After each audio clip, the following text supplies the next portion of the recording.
Thank you for listening to the Tiffany Kobashigawa podcast. This podcast has been created to carve out an accessible space, a platform that encourages us to explore opportunities for improved overall health and wellness. We hope to ignite the ability for each of us to intentionally engage in conversations that make impactful differences. Our guest is Holly Benner. She's a transformational consultant and performance coach. She designs her programs to help people thrive in all aspects of their life. Holly holds a graduate degree in industrial organizational psychology from Clemson University and an undergraduate degree in psychology from Agnes Scott College. Springboarding from her experience as a professional athlete, Holly's firm, Meta Performance LLC, also taps into more than 15 years of personal corporate experience to assist clients with developing the self-awareness needed to consistently practice being a high-performing leader. Let's welcome Holly to the Tiffany Kobashigawa podcast.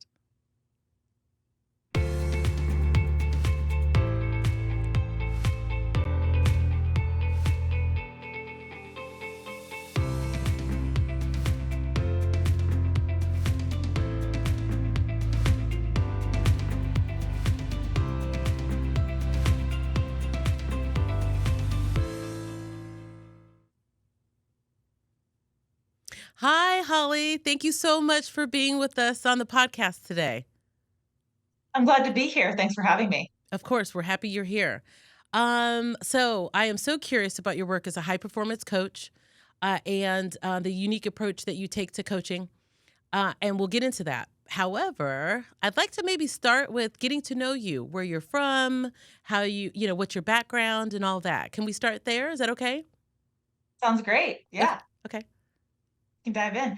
So I am calling from my home in Macungie, Pennsylvania. That is Eastern PA, outside of Allentown, PA, if anybody's familiar. And it has been a trip to get here. I was born in Rhode Island, grew up in Georgia. Again, as you mentioned, went to Clemson University in South Carolina, and have been a bit transient, bouncing around, trying to find where to put roots. And along that journey, I've, overcome tragedy, trauma, developed myself through education, personally and professionally. And I'm at a place now where I'm really recognizing my gifts and how to leverage my experiences and my background in order to really help others. I believe that my purpose is to help others find theirs. And I am excited to be here, excited to talk about it. And yeah, dive in. Wow, that's quite a large background, and that's great. That's fantastic. And so, part of your background is being a professional athlete. So, I mean, becoming a professional athlete is like a claim that I don't know a fraction of us on this earth could claim, right? So, briefly tell us about that journey. What was your sport, or what is your sport? Why that sport? And then how did you get to that level? Sure. So I was a professional in triathlon. So I became a professional at almost 32 years of age, and I raced professionally until 38. So I retired just a handful of years ago, and it was a journey. I mean, if you had told me when I was 20, when I was 15, if I would be a professional athlete, back when I was smoking a pack of cigarettes a day, I would have laughed in your face for sure. However, sport has been a part of my life for my life. I grew up as a swimmer, and then went to NCAA and swam undergrad, and then transitioned into rowing. Tried to make an Olympic berth, 2012 Olympic team rowing for Vesper, and then got into triathlon. However, the specifics of that journey might not be as exciting. Sport for me has given me a lens and an opportunity to be uncomfortable, to challenge myself, to truly see what I'm made of. Can I push myself in ways that allow me to really learn about who I am? How do I show up when things get hard? How do I handle variables that I can't control? How can I keep staying focused on a goal that seems so far down the line? I don't even know if it's possible. And that journey as I like to say, the goal is the path. That has been transformational for me to stay here, stay present, again, learn about who I am and ultimately how I can best serve others. Wow. I mean, that's amazing. So it sounds like you grew up sport, and then somewhere along the way, you kind of maybe lost it because I'm assuming that you weren't smoking and training at the same time. So Right. can you tell us about the transition or what was going on in your mind where you just said, okay, I no longer smoke. I need to get back into the thing that I love? What was that? Yeah, great question. So, grew up again as an athlete, and that's the sports environment, swimming at the time was such a savior for me because I came from a very broken household, very traumatic, and the environment gave me structure. The sporting environment with my team Mm, gave me structure, gave me support. Again, it was something that I was good at, and I felt it was a healthy environment for me to challenge myself and to grow. I was getting positive feedback, so I really gravitated towards spending time in sport because it was nurturing and I didn't have that at home. But then, a lot of personal tragedy happened. Growing up is hard, right? Life is hard. All of us have our own challenges. No one escapes that. When I was in college, to be frank, to make a long story short, I hated myself. I didn't know who I was. I didn't like who I was. I maybe had hope sometimes, but it was so infrequent. I couldn't stay focused on my potential and what life could be. Life to me up at that point had been full of pain, full of heartache, full of tragedy, and I didn't know if I really wanted to stick around for just more of that. That was a ride, frankly, I just didn't want to be a part of. So smoking truly was that self-sabotage. It was, I hate myself, so I'm going to not take care of my body because who cares? yeah. That was really my mentality. That's not healthy. That's not, positive. That's frankly a dead end. There's not too many ways you can grow from that place if you truly own that mindset and let it become your identity. And through sport, I kind of had this inclination that maybe there was more for me. So, to go from recognizing here I am in my early 20s, I'm smoking a pack a day, I'm drinking, I don't really know what I want, but I knew that I felt terrible. I naturally kind of gravitated back to who I was, like my inner child, if you will, my true self, and that was in the water, that was moving my body. And so, smoking, sidebar, one of the reasons why I really stopped smoking is because I hated littering. I could not stand using Mother Earth as my ashtray. I hated myself every time I threw a cigarette butt down.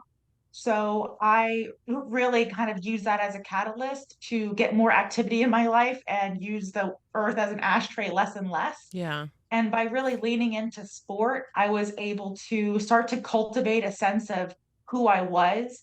And as that girl grew into a woman, I was able to really recognize my self-worth and I could stop those harmful, destructive behaviors that just weren't a part of me anymore. Wow. Oh my goodness. Thank you for sharing that. And it sounds like it was a gradual shift back to recognizing that you did love yourself. It wasn't one major event. Right. A very gradual shift. You're absolutely right. I'm a big advocate of therapy and all of its various modalities.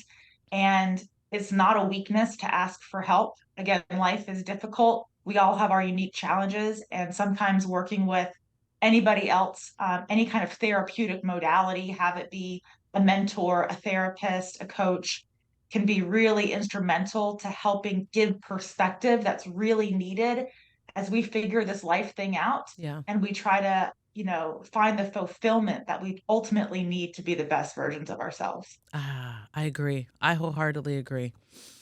Okay, so thank you again for being so vulnerable and telling us about that. That's hard to admit that you just don't like yourself, and in fact, at some point, hate yourself to the point where you're doing very destructive things. That's hard. So thank you for sharing that. So now let's talk about your transition from professional athlete to corporate professional, right? So Mhm. let's talk about that transition, and then if you will, can you share what positions you've held in the corporate world? Sure. Yes. So I know I kind of skimmed over what it takes to, to really become a professional, at least in triathlon. And no surprise here. It's a lot of hard work.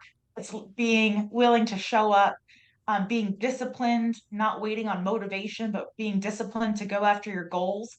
And again, being willing to put in that work that others might not be willing to put in. Mm, And make no mistake, those qualities and characteristics absolutely helps me find success as a corporate professional.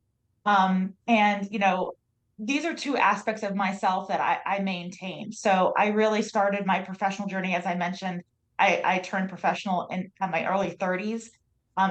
Qualified to become a professional in my mid 20s, and I actually just decided that maybe it wasn't for me, because I was really focused on growing my career. mm, So I've always had this very focused professional side of me and this very focused sport side of me. And I've really almost kept these two identities very separate until very recently in life, over the past, 2 years or so. mm-hmm. But when it comes to my professional trajectory, I've held positions. I really started as an instructional designer outside of graduate school, where I was just doing consulting work in Philadelphia for instructional design, which is curriculum development. Mm-hmm. From there, I did organizational development for a couple of Fortune 100 companies.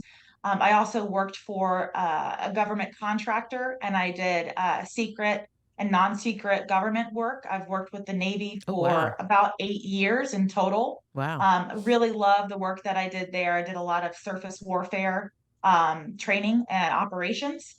And then, just held various operational positions at organizations until recently, over the past 2 years, opened my own business, Meta Performance, where I'm able to leverage the breadth and depth of my skills and experience to be able to work on developing employees and strengthening organizations through a learning and development lens. Wow, I'm sorry. It's just so impressive. You've got to be a certain caliber to work with our armed forces. That's huge. That's a whole lot. What was the most meaningful and maybe impactful lesson that you learned, being in the corporate world, and then how did that lesson maybe differ from the world of being an athlete at the time? I know that you've merged them now, but maybe at the time that you had separated them. Yeah, I think when I think about my corporate trajectory, one of the most impactful lessons that I learned is it's tricky. Corporate's hard. I'm not going to sugarcoat it. I really think it's about being able to understand how you can help others achieve their goal. That sounds like teamwork. I don't necessarily think it is. It's really being cognizant of the players in the room. Being able to read the room, I think, is a huge corporate advantage.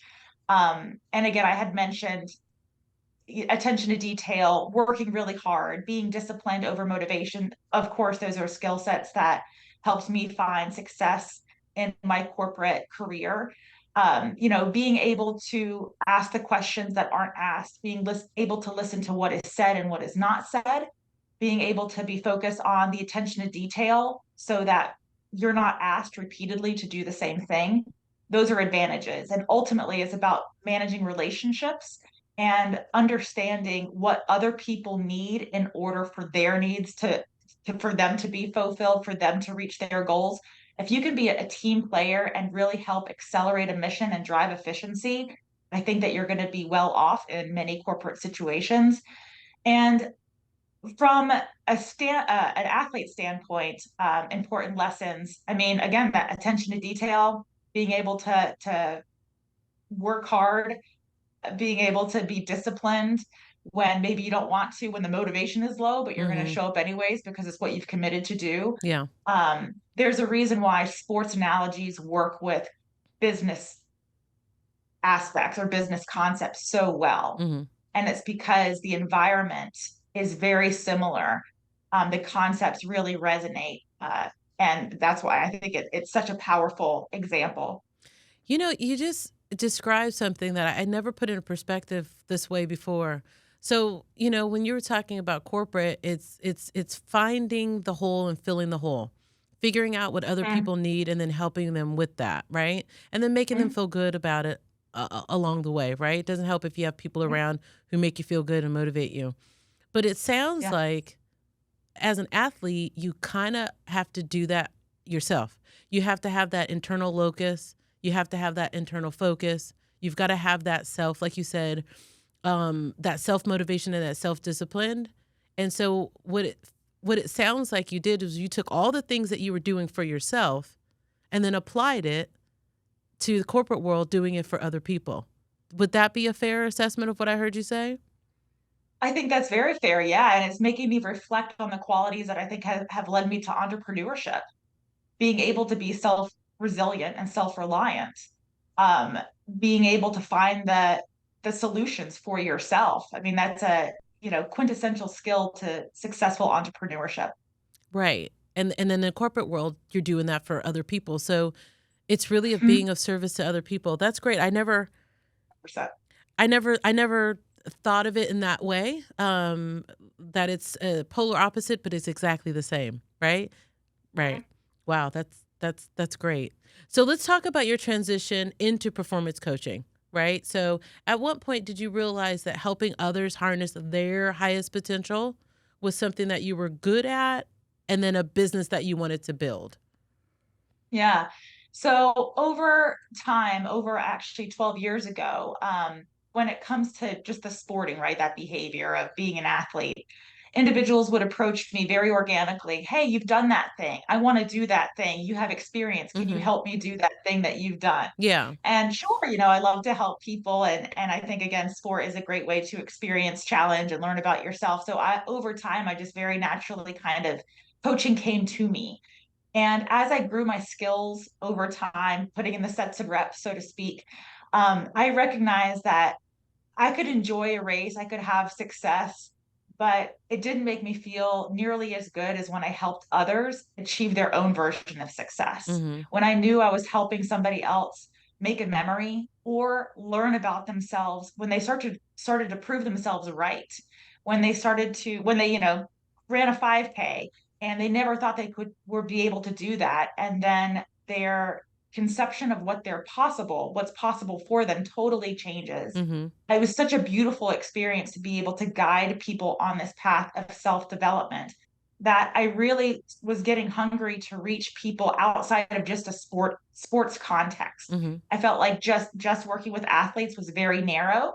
So in order to grow my skill set and reach a broader audience, I enrolled in a professional coaching school at Brown University Mhm. where I learned about leadership and performance coaching. Mhm. And that has given me the opportunity to then reach a broader audience, right? So now I can reach professionals, I can reach developing leaders, women at work, women in corporate positions, and be able to leverage a sport style of coaching, a sport lens, if Mhm. you will, Mhm. into self development, where I'm not necessarily programming what this person is doing Monday, Tuesday, Wednesday, but I'm helping what goes on between the minds because, or between the ears in the mind, because that is essential when it comes to performance development, when it comes to self development, Yeah. when it comes to how we show up and how we experience our world. It's really the environment that goes on between the ears. You know, you're bringing up something that really I've never put certain things into perspective before. So you're really challenging me to like dig deep and go, "Oh, that's why," and have some epiphanies. So what it sounds like you did was you reached the like highest, right? Professional athlete, in the sports world, that's as high as you can go. When you're professional, you're recognized, winning awards, being recognized, breaking records and all that. It sounds like you got there, you pushed through, you loved yourself again, you got to the highest, and then you looked around and you were like, God, this means nothing unless I'm helping somebody else do the same thing. Bingo. Wow, that's amazing. That's amazing. Okay. So, um I had another question before this, but I love this kind of trajectory that we're going on, so I'll go back to that. Right. But I want to skip to a different question that I had. What makes your practice, right, your performance coach practice so unique? So if I came to you and I said, tell me how you can help me. So, what would I develop that I may not be able to develop with somebody else? What makes your performance coaching style program so unique? So I believe what sets me apart is my ability to partner deeply with my clients and allow them to really leverage their own insights to help themselves. So you would feel fully supported in uncovering what it is you needed to uncover. Say if you're stuck, feeling stuck in a transition where if you're thinking, I'm not really sure if I'm happy where I'm at, but I'm not sure where I want to be, Mhm. that can be totally overwhelming. So I really like to provide my clients through powerful questioning and deep insights, opportunities for them to gain that clarity. Once we understand what's clear, what's meaningful for us, what we value, then how we make decisions becomes much more clear. And notice that I didn't say easier. Mhm. Decisions might not necessarily become easier, but the decisions that you ultimately end up making will be everlasting, right? You'll find more fulfillment in a decision once you know that you have clarity on exactly what decision you need to make. So I really I challenge my clients, I Mhm. challenge their assumptions and the stories that they may be telling themselves. I love to build fitness for my clients. Oftentimes we have some nasty saboteurs or very loud inner critics. I like to call it the shitty committee that are That's cute. raging in our brains, Yeah. that are telling us we can't or we shouldn't or we never will. And recognizing where that narrative is coming from and then being willing to put in the sets and reps, if you will, to change that narrative is fundamental. Change your words, change your world. And I really help to partner with my clients so that they first start to understand what is the narrative that they are saying. Then they can start to pay attention to that narrative while we start to constructively change that narrative so they can step into a future that is fulfilling, that is aligned, and will help them on their path forward, help them flourish.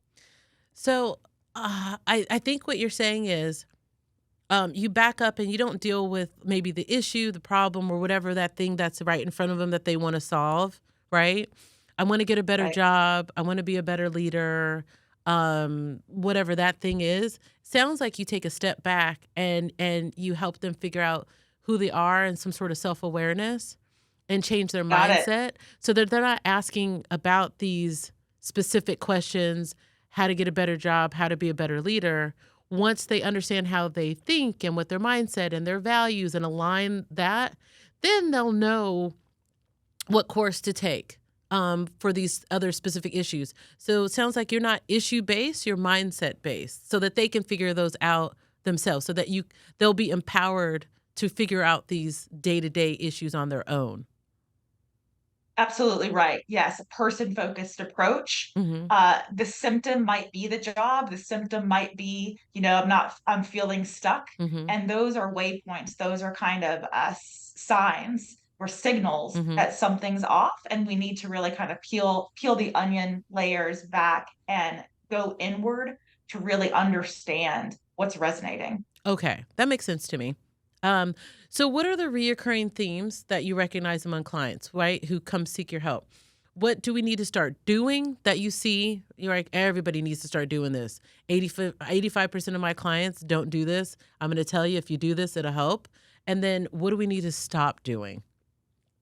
Yeah. So I love setting the baseline. We have to have some fundamentals and we have to nail those fundamentals. So, what are the fundamentals? The fundamentals are sleep, have a healthy sleep routine, have some great hydration, right? A lot of us are walking around chronically dehydrated, we don't know it, Yeah. and then have some really good nutrition strategies. This may sound woo woo, it is not. If we are sleep deprived, if we are dehydrated, if we are not nourishing ourselves, mental health will not happen. Mental health is stacked on top of these basics, Yeah. and we have to nail the basics. So I love to partner with my clients to make sure that they're nailing the basics and we set up some strategies to help them nail the basics. Then we can start layering on some really great strategies. So, a lot of trends that I recognize are again, people feeling stuck, people in a transition state. They're moving from where they are to where a new place, or they're navigating where that place will be. Mm-hmm. And oftentimes we need to make sure that we're nailing the basics so that they can start to just take care of themselves, their brain health. The next most common item besides those basics of sleep, hydration, and nutrition is the stories that we tell ourselves, that nasty inner critic. A lot of us think that, the voice inside of our head that's telling us you'll never be good enough, or you just have to work harder. Ooh, terrible. Some people think that that's what gives them their edge, Yeah. and they're wrong. Being mean to So, themselves. They think being mean to yes. themselves gives them edge. Yes. So it's that learning how to soften, for lack of a better word, and how to bring a sense of meta. And meta is, with two T's, is Buddhist for loving kindness. And I truly believe that once we start to cultivate a sense of loving and kindness for ourselves, our worlds will change. We change ourselves, those around us change, we can change our communities. And it might sound kind of superfluous, but it's a skill. We need to be taught the mental skills through sets and reps, through structure and strategy, in order to cultivate a sense of loving and kindness for ourselves, because we live in a society, we live in a world where we're not taught the skills. Yeah. We don't know what it looks like. We live in a society that's very combative and controlling, and we it's very difficult to stop and learn the tools that you need in order to manage, Mm-hmm. our frontal lobe. You said so many things that are so powerful. So I just want to kind of pause and go back to that. One of the reasons why I started this podcast is because we don't talk enough, I think, about these issues, about our overall health and wellness. You can't separate one from the other. How you are, how you go to work, how you interact with people, they're all intertwined. And it all starts with your good foundation of health. So you're quite right. And I've had to learn that the hard way. Like literally sleep, water, right? Mhm. Just hydration and rest and eating right. There's no shortcut. That we're human beings, and that's what human beings need to flourish. And if you don't Yes. get that foundational, just of being a human being, if you don't get that foundation right, Yes. everything else, you can't think about somebody else. And another thing that you said, I think is so smart, is empathy. And I think what you're saying is it wasn't until you had empathy for yourself and what you were going through, and really started to love yourself and be empathetic for what you had going on, that it wasn't until you had empathy for yourself, then you became great. Right? You Mhm. became great again. You reminded yourself that you were great when you were, younger. You were always great. You just had to remind yourself of that. And then it sounds like through empathy, you just wanted to put yourself in other people's shoes and let them know that you had been there. And then to tell them you can also be great, because I know there was a time where I didn't feel like I was, and I achieved it. So you can too. And so what you're saying is really get sleep and have empathy for yourself and others. Drink water, have empathy for yourself and others. Eat right. And doing so, you'll have empathy for yourself and others. That is so fundamental and so powerful. And we just don't do it. We stay up Right. late when we're not supposed to. We don't Or get we're the sold a sleep. diet. We're Yeah. sold we're sold a package Yeah. a quick change. Yeah. And notice that I never said diet. I Yeah. never, said it's not about becoming a professional athlete. It's not about achieving anything Yeah. athletically. It's about cultivating that sense of loving and kindness and empathy for yourself, so that you can create, frankly, the brain chemistry that's needed for everything else to Yeah. become unlocked. Yeah. We need these basic foundations. It's about recognizing our biology and working with what we have, not against it. So why do you think that we just blow it? Why do you think that at some point in your life you were just like, to use you as an example, and I can use myself as an example. right? Like there's been times where I'm like, I just don't care. Is it that self-sabotage because at that point you just don't love yourself? You don't have empathy for yourself? I think that's part of it. And I think the other side of that coin is not having the skills. It's not the desire's there, right? No one says like, "Yep, sign me up. I want to have self-loathing be a part of my life." Yeah, Yeah. that sounds great. Yeah. No one's saying that, but we don't have the skills to recognize where it comes from and how to change it. It's just like if you get into the weight room, you're not, a 5 pound dumbbell at first feels heavy until Yeah. you do enough sets and reps, and then it feels light. So what Yeah. do? You upgrade. It's the same thing with our minds and creating those neural pathways. We literally have to learn the skills in order to create the conditions for us to flourish for mental health.